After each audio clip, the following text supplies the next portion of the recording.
Hello students, 10th Maths Chapter 2 Numbers and Sequence example 2.49 இந்த வீடியோவை பார்க்கலாம். Find the sum 3 plus 1 plus 1 by 3 plus etc. infinity கொடுத்திருக்காங்க. Sn வந்து infinity வரையே இருக்கு அப்படின்னா அதுக்கு வேற ஃபார்முலா இருக்கு. என்னது அப்படின்னா sum of infinity is equal to a by 1 minus r. இதான் infinity வரையே இருந்தா இந்த ஃபார்முலா தான் Snக்கு யூஸ் பண்ணணும்.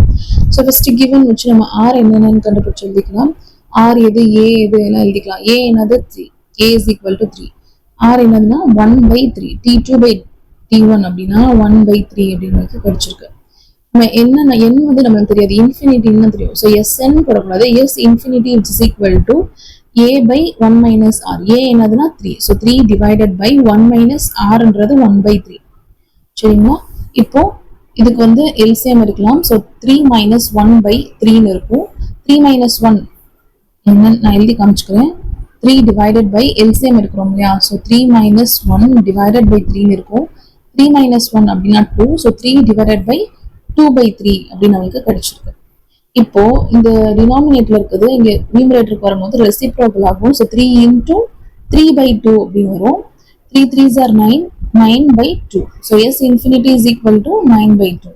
இதோட இந்த சம் முடிஞ்சு. தேங்க்யூ.